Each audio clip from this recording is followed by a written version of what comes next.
New developments on the crisis at our southern border tonight. During this pandemic, more than 15,000 people held in detention centers have tested positive for COVID-19, 9 of whom have died. And now the American Civil Liberties Union is urging the Biden administration to give detained immigrants access to COVID vaccinations.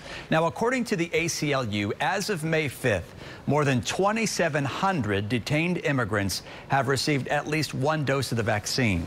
But get this, there are more than 22,000 undocumented immigrants in custody right now. ICE previously said that detention facilities had to contact their state health departments to get those vaccines. But now ICE says officials are working with other federal agencies to get their own doses.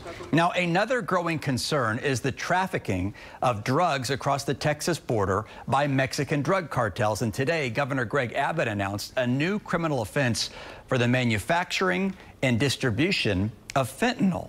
Our Andy Sirota is live now in our newsroom with those details. Andy? Chris, the new offense includes a punishment beginning as a third-degree felony for anyone who manufactures or delivers fentanyl, making it one of the toughest drug laws in Texas.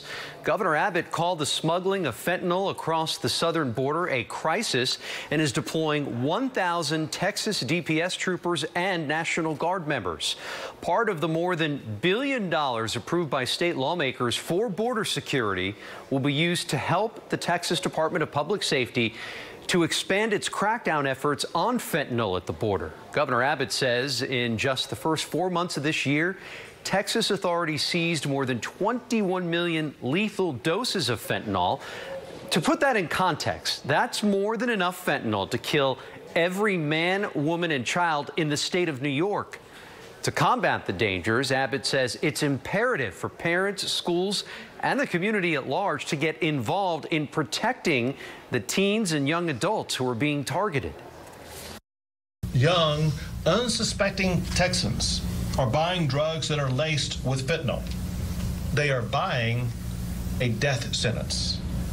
We need parents to visit with their children about this invisible danger, because prevention is the best tool that we have to prevent fentanyl deaths in Texas.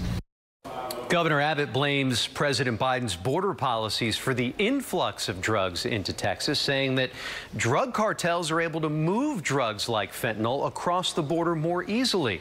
He was reportedly among a group of governors who recently signed a letter to the president and vice president calling on them to take action and to end the border crisis.